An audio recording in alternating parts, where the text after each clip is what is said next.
Ay, hello mga lods. Magtanong kayo ano yung sekreto natin sa sa buhok natin, bakit malambot tapos maitim.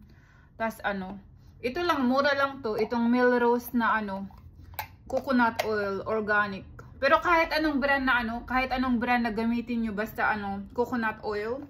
Tas ang ginagawa ko yung buhok ko pinapaliguan ko lang ito 2 beses sa isang linggo o 3 beses. Tapos pag naliligo ako sinashampoo ko yan ng 3 beses. So ni-scrub ko ng maayos, tapos banlawan ko.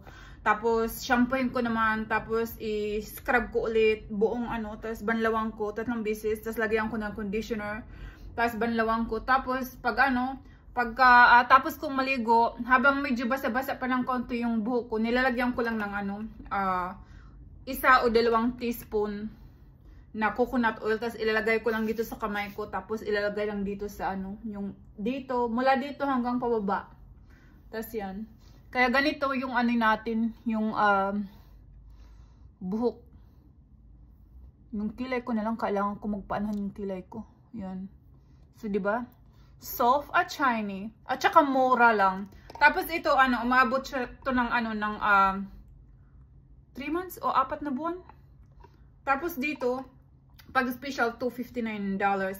Pero sabi ko nga kahit anong brand na coconut oil. Tapos ayan na. Diba?